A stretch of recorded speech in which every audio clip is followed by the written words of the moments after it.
Okay, we're up to Daf Samach Gimel Amid Aleph. A few lines into the page, we're continuing identifying non-kosher birds. The Gemara says, Amar Rabbi Yehuda, Shalach.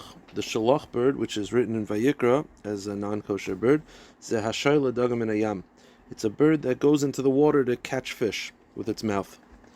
Duchifas, the Duchifas fish, which is also listed in Vayikra. And basically, there's a list of non-kosher birds in Vayikra and Devarim. They're almost identical. Devarim has one extra. Shahoidu kafus. Duchifas is something that has a crest on its head that's very thick. It has like a thick amount of feathers on its head. Tanya Miyachi, the Brisa similarly states Duchifas, Shahoidu kafus. Zeu shehevi shamir lebeis hamikdash. And that Duchifas bird was the bird that brought the shamir. The shamir was the famous some sort of worm that's able to bite through anything, and it helped bite the stones to help construct the Beis Hamikdash. That worm was carried over by that fish. That worm was carried over by that bird. Rav Yechanan kavechazi shalach. When Rav Yechanan would see the shalach, which is the bird that goes into the water to catch fish, Amar mishpatechotoim Rabbi. He would say about this. The pasuk says that Hashem's judgment is even in the depths, meaning that if a fish is meant to die, a bird will go in to go get it. And when he would see an ant, he would say, "Tzikascha karikel." How great is the righteousness of Hashem, that Hashem takes care of even tiny little ants. Amar Ameimar says, Lakani, the Lakani bird, Ubotni and the Botni bird, Shari and their mutter. Shakanoi, Ubatnoi, but the Shaknoi and Batnoi birds, the halach is like this. Malkum Shnegalachal Eichlan. Malkum Shalai Nagul Eichlan, Ein Eichlan. If the minig of the community is to eat the birds, you could eat them, and if not, not. So the question is a pella. What does that have to do with a minig? It's either us or it's mutter. Says the Gemara, what does it do with minig? It's either a kosher bird or it's not a kosher bird. So the shaknoi and the batanoi are either kosher or not. So says the Gemara no, it is totally in minig. Why? Loi kasha. Ha ba'asa de shchichi paras vazniya. Ha ba'asa de loi shchiach paras vazniya. So apparently these shaknoi batnoi have one siman of kashrus. The only non-kosher birds that have one siman of kashrus are paras and azniya. So it says Rashi like this: in the location where the paras and azniya are found, then the minig is not to eat these birds, because there's a chance that they might be the paras and azniya. But if the paras and azniya is not around, then the minig is to eat it. Taisa doesn't like this, because Taisa says then it's not really a minig. If it's a suffix d'oraisa, right? If you're in a location where there might be the paras and azniya, so then it should be suffix d'oraisa l'chumra. And if there's no paras and azniya around, it should be mutter. So Taisa says like this: everyone knows these are not paras and azniya. There's no suffix. It's just in a location where the paras and azniya are available, and they have one siman. This also has one siman. There was a minig not to eat it, so it is totally a minhagim. It's not an isser; it's a minig, and it has to do with where was the minig established. Says the Gemara, Rabbi, kaoi v'kakoi, the koi and the kakoi birds of Syria are aser. Kakuasa sharia, but the kakuasa bird is permitted. Marava Molku Eloy in Eretz Yisrael, they disagree. They said no. Not only is the kakasa not permitted, it's aser, and you'll get lashes because it's definitely non-kosher. V'karile tachvasa, and they call the tachvasa bird. Now, the pasuk lists in Vayikra non-kosher birds, and there's also a list of non-kosher bugs, creepy crawlies. There is a tinshemes in both. Apparently, there's a tinshemes that's a bird that's non-kosher, and there's a tinshemes that's a non-kosher creepy crawly. So the Gemara is going to explain, how do I know that each tinshemes is referring to it? Meaning, how do I know in the list of the birds the tinshemes is referring to the tinshemes bird and not the tinshemes worm? And the Gemara is basically going to say, it makes sense that it would be in the topic of what it's being listed. If it's amongst birds, if it's in a list of birds, it's the tinshemes bird. It makes more sense than saying that the Torah is referencing the worm. And amongst the worms, it makes more sense that it's referencing the worm and not the bird. The Gemara says, Tan Rabbanan tinshemes. The tinshemes is a non-kosher bird. Bo'us shabayfus. It's the bo'us. Rashi says that. They explain it's an owl.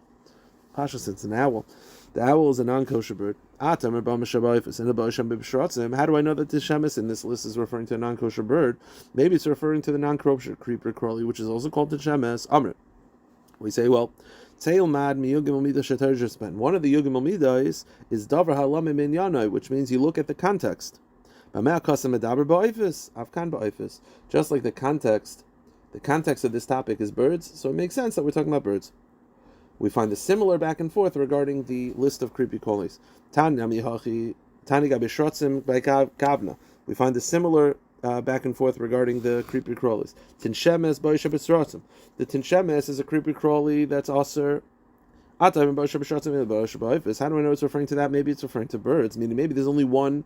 How do I know there's two? There's a bird and there's a creepy crawly. Amrit. There's a Davan Lanyana, which is one of the Yugam Amidos. That is, you look at the context. What is the passage in this pasuk referring to? B'shratzim. Avkan b'shratzim. Amr Abaya. Boyish shebe'oifis kifuf. The boyish of the oifis is actually called kipuf. Boyish shebe'shratzim karpudoi. It's called karpudoi. So while tinshemes might be a reference of both, it's actually referring to different types of animals. Amr Rabbi Yehuda, Ka'as zehakuk.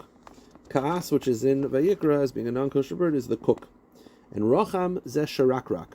Okay. Amr Rabbi Yechon, Lama nikra shmai Rocham. If the name is sharakrak, why is it called Rocham? Rocham means mercy. Kivin shebo Rocham bo rachmim lo'olam. Because when this bird comes, mercy comes to the world. Meaning, whenever this bird comes, that's a sign that it's about to rain. So it's called Rocham because it always is a sign of rain. Amr Rabbi Barabaya. It's only a sign of rain when it's sitting on something and makes this sound that sounds like shirakrak. It's the name. I guess that's the shirakrak. Ugamiri. We have a tradition. The Yosef Ara Visharak. If it makes that sound while sitting on the ground, Asa Mashiach. That's a sign Mashiach's coming. If it's on like a tree, it's a sign of rain. But if it's on the ground, it's a sign of Mashiach. Shneimar Asharka Lahem Vakabtzim. I'll make this sharak, and then I'll gather all the Jews together. So if this bird is sitting on the ground making this noise, it's a sign of Mashiach.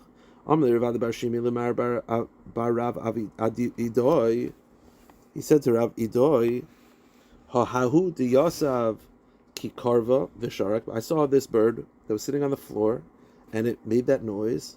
And not only did Mashiach not come, a stone came out of nowhere and hit it on the head and killed the bird. So how can you say it's a sign of Mashiach? That bird was a liar.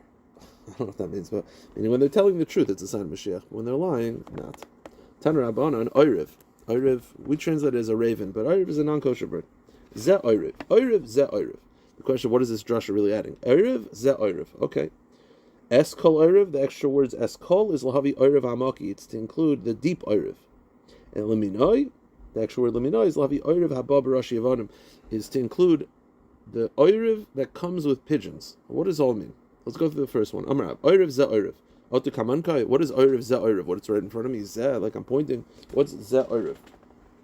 Says the Gemara, Ela'ema, Oyriv Ze Oyriv Ukma. You know what Oyriv means? Ze Oyriv means it's this one, meaning it's the most common one, which is a black raven, a black Oyriv. And we find similarly that the word Oyriv is connected to black. Kivutzisav taltalim shcharis karev. His hairs are curled and black as an Oyriv. So you find that the word Oyriv is connected to being black.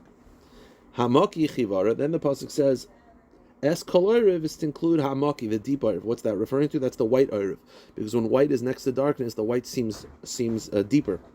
V'chein Oyriv umareu omek min ha'or. Just like when you have the sun next to the shade, the light seems like it's deeper, like from a complexion perspective. So that's the second type of Oyriv listed in the pasuk, the white Oyriv. And then it says Oyriv haba b'rashi yavanim. The last one that's aser is the Oyriv that comes with pigeons. What does that mean? Amra Papa, don't think it means that it's flying with pigeons. Meaning, if you find a raven amongst pigeons, or a bird, an Oyriv amongst pigeons, that's a problem. It's not true, because usually if you find a bird that's flying with kosher birds, that's a sign that it's a kosher bird. The kosher birds fly together. So what does it mean, Barashe Yavanim? It means an Oyriv whose head resembles a pigeon. That's also going to be aser. Tan Rabbanon Hanetz. Hanetz is one of the non-kosher birds. Ze Hanetz. Again, we'll have to figure out what that means. Lemineu lahavi is bar chivara. To include the bar chivara bird. Baichiria. What does that mean? Amrabaya shurinka. It's the shurinka bird. Amrav Yehuda hachasida. The chasida, which is listed in Vayikra, Zedaya Levana. That's the white daya. That's the real name. Is white daya. So why is it called chasida? Lama nikra shma chasida. So why is a non-kosher bird called chasida? Because it does kindness with its friends. I think it's it shows compassion to other of its kind. So the Shaila, I saw they bring down the Chiddush Harim.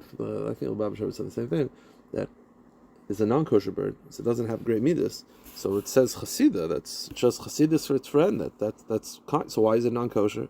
So he said because it says it does chasida with its friend. Only with its friend it does chasidus. It doesn't help out non-kind. That's not a sign of a yid. A sign of a yid is someone who's welcoming to all kinds of people. So says the Gemara, the anafa zudaya ragzonis. It's the angry daya. Lama nikr shma anafa. And why is it called anafa? Shemanefes chaversel, because it fights with its friends. Rav Chana bar Rav Chizda, Rav Chizda, Rav Chana bar Rav Amarav. Esem v'arba oifes tmein. There are 24 types of non-kosher birds. Now here's the issue. The issue is there's a list in Vayikra of 20, and there's a list in Devarim of 21, but not 24. So it says the Gemara, Amar le Rav Chana bar Rav Chizda, le Rav Chizda, dehecha. Where do you get 24 from? Ida Vayikra, if the list is Vayikra, Esem Hava, there's only 20. Ida Mishnah Torah, and if the list in Devarim, Esem Chana, there's only 21. So how do you get to 24? So it says the Gemara, V'chi tema ra'ah, the Chesiva b'Vayikra, v'leiksiv Mishnah Torah. Well, there's one bird that's written in Vayikra and not in Devarim, and that's the Da'ah bird. So maybe the Da'ah is written in Vayikra and not Devarim. So Devarim is 21, but doesn't have the Da'ah. So at Da'ah, you get to 22. But it's not 24. Shadi alayu akati esem v'tar to have it. It's still 22, it's not 24. Amalei hachi amaravuch mishmei de'imach mishmei de'rav. The answer is like this. You took the Da'ah, you added to the 21, so now it's 22. But how do you get to 24? So amongst the 21 birds listed in Devarim, which we've now added the Da'ah, so it's 22, it says the certain words 4 times. It says limina, liminoi, and limineu. 4 words of a combination. It says limina, liminoi, and limineu, 4 times. So, add 4. So now, it's up to 26. 22 gets up here to 26. Harei kan arba. So says the Gemara, that's still a problem. We're looking for 24, not 26.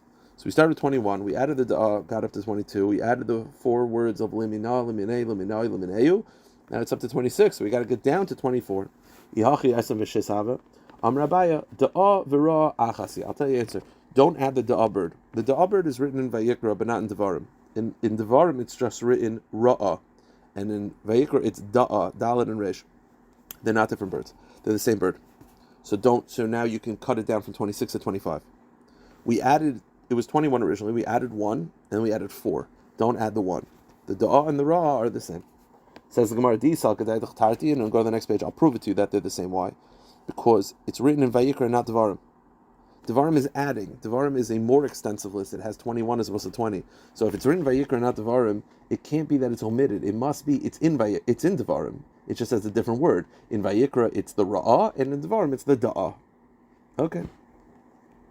I'm sorry, in Vayikra it's the Da'ah, and in Devarim it's the Ra'ah, because it's not missing, because Devarim is a more extensive list. So if it's not there, that means that it is there. It just is a different word. Michti Mishnah Torah la Sufihu Da'asa. Ma'isha hachadichsiv Da'ah. Why in Vayikra does it say Da'ah? Ma'isha hachadichsiv Ra'ah v'loiksiv Da'ah. And how come in Devarim it says Ra'ah and not Da'ah? The answer is it's not missing. Shma mina min Ra'ah v'Da'ah achasi. They're the same. So now we've gone from 26 to 25. Problem is, we got to get to 24. Akati esem v'chamisha havis. So we've made Da'ah and Ra'ah are the same. So now it's 26 to 25. We got to get to 24. The Gemara says, Amar Abaya, Keshem Shara v'Da'ah achasi. The same way the Ra'ah and the Da'ah are one. Kach ayah v'dayah achasi. So too in Devarim, where it says the ayah and the da'ah, ayah and dayah are also the same. So ra'ah and da'ah are one, so we got that one, and the ayah and the dayah are one. So there's 2 separate birds. There's the ayah and the dayah, and the ra'ah and the da'ah. So that gets you to 24. These are the Tirtan have the same point. Michdi Mishnah Torah la Sufi de'asa. It says the word ayah in Vayikra, and it says the word mina, and it says the word daya in Devarim, and it says mina. So they're not exactly the same, but Devarim is more extensive. So it can't be that it's missing. The answer is they're the same birds. The ayah and the daya are the same, and the ra and the da are the same. Shma mina, ayah v'daya achasi. So the Gemara just has a quick question.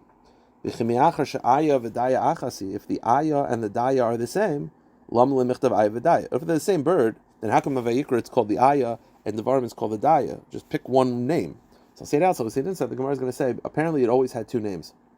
There were two different names to describe this one bird. The Torah wanted to give both names because it didn't want for someone to like eat a non-kosher bird, and when they're caught by the rabbi, they'll be like, the rabbi will be like, isn't that the ayah? They're like, oh no, that's the daya. Or isn't that the daya? No, it's the ayah. The Torah wanted both names to be covered in the list as being aser. Kedetanya, Rabbi Omer, ekrani ayah. V'daya lama nemra. If it's called an ayah and also a daya, why do both names have to be listed? Kadesh leitita and pischan pel abaldin lach, like, because the Torah does not want there to be room for someone to make a mistake or to play games. The Torah doesn't want it to be that he's eating a non-kosher bird. When you try to catch him on it, he says, "Oh no, that's the ayah. Oh no, that's the daya," or vice versa. Okay. So now you got to 24 because the ayah and the daya are one, and the ra adah are a different one. I'll just say this outside. Meisvei. Actually, we'll get to this one quick point, and then I'll mention it. Lama nishnu. The Gemara has a question. How come there's a list in Devarim that's also already listed in Vayikra? So, in Kashas is written twice. It's written in Vayikra and in Devarim. So, Behema Neshasua, because by the Behema, it added something. In Vayikra, it does not mention chewing its cud. That's only listed in Devarim. So, Devarim is adding to Vayikra. So, says the Gemara, the Brisa says, the reason why it's written in Devarim is to add the word, the Ra'ah bird. Now, if you read that, by the animals, it added chewing its cud, and now it's adding the Ra'ah bird. Doesn't that sound like the Ra'ah bird is a new bird? But you just got finished telling me that the Ra'ah and the Da'ah are the same. That it's written Da'ah in Vayikra and Ra in Devarim, but it's not adding, it's adding maybe a nickname, but it's not adding another bird. But that's, so you just told me the Ra and the Da'ah are the same. So it's not adding another bird. Maybe it's adding a descriptor of the same bird, but it's not adding another bird. The Brisa just said that it added chewing its cud for animals, and it added the Ra'ah bird. Well, chewing its cud is a whole new item. It's a new category that we didn't have before. So it doesn't sound like Ra'ah is something new entirely, a new bird. Says the Gemara, my lav mit the behema da hasam la sufi afisam la sufi. The Gemara says, no. By the animal, it's adding the category of chewing its cud, which it didn't have before. By the bird, it's adding the descriptor Ra'ah, but it's not a new bird because it's the same as the Da'ah bird. Okay, so now the Gemara had said before that the way we got to 24 was the Ra'ah and the Da'ah are one bird, and the Ayah and the Daya are another bird. The Gemara says, Pligad Ravo. This is not like Ravo. Let me just say outside Ravo says a lot of words, but it's just getting to the point. Ravo basically says they're all one bird. The Ra'ah, the Da'ah, the Ayah, and the Daya are all one bird. So before we said that it's two birds, it's two separate birds, is the Ra'ah and the Da'ah and the Ayah and the Daya. Ravo disagrees. He says, no, it's all one bird. The Gemara says, Za'am Ravo, Ra'ah is the Ayah. Instead of the Ra being the Da'ah, the Ra is the Ayah, which also means that the Ayah is the Daya and the Ra is the Da'ah, so it's all one bird. So why is the Ayah called Ra'ah? Because this bird has a very good eyesight. So this Ayah has ayin, has the ability to see. Tana, this non-kosher bird is Aimedis beBavel v'royed nevela b'Eretz Yisrael. It's able to stand in Bavel and see a carcass in Eretz Yisrael to eat. That's the eyesight. Obviously, it's a bit of an exaggeration. I saw from the Rebbe once that he says that if having an eyesight is an amazing thing, so why would that be a non-kosher? So he says, look how the pasuk describes it. The Gemara describes it that it's in Bavel and it sees Eretz Yisrael, but what does it see? It sees a carcass. A non-kosher bird is the ability to look at Eretz Yisrael and just see carcasses, not to see the good in Eretz Yisrael, just to see the carcass of Eretz Yisrael. Now, Ra'ah is ayah. Midara hainu ayah mechlad da'ah lav hainu ra'ah. Now, if a Ra'ah is an ayah, then it can't be a da'ah also. Michti mishatar lasufi yudasa ma'isha hachaduk da'ah ma'isha hasam dilek siv ra'ah shmamina da'ah v'ra'ah v'ayachasi. Basically, we established before that the da'ah and the ra'ah are one. So da'ah and ra'ah are one, and if the ayah and the da'ah are one, that means that the da'ah, ra'ah, and ayah are all one. But Midara hainu ayah mechlad the daya lav hainu ayah. But the problem is we said the ayah and the daya are one. In other words, he looks at them all as one bird. It's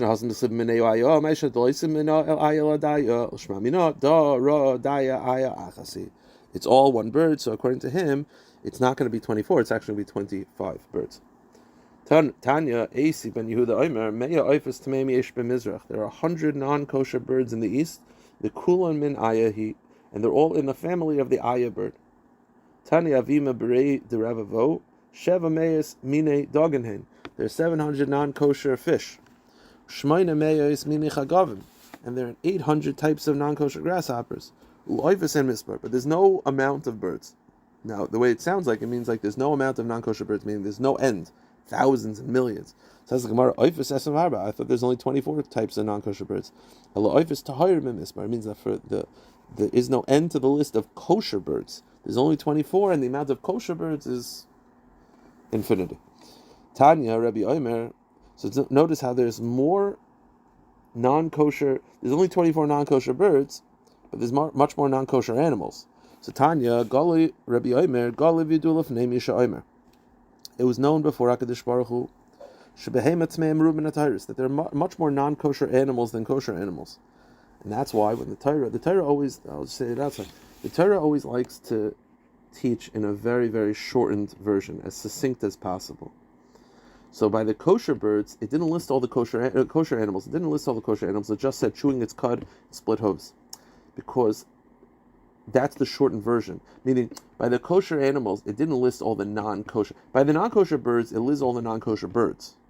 But by the kosher animals, it doesn't list all the non-kosher animals. Why? Because there's more non-kosher animals. By the birds, there's more kosher birds. So we always want to teach the shorter amount. So by the kosher animals, there's less kosher animals, so it talks about the simanim of a kosher animal. But by birds, there's less non-kosher birds, so it lists than non-kosher. But whatever is less, it lists. What's the chiddush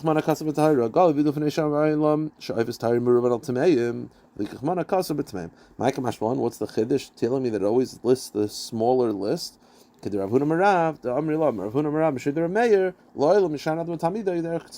should always teach your student in the most short and succinct manner. Don't be verbose and don't be marich. All right, just to finish up this topic, a kosher bird can be eaten based on a Mesorah. Meaning if you remember a Yerush Shamayim, or a Chashav a Yid, or a Chashav a hunter, that ate that bird, you could eat it based on that alone. As long as it has a kosher sign, you don't have to be chayshish that it's one of the non-kosher animals. As long as you saw a Chashav a Yid eat it, that's enough.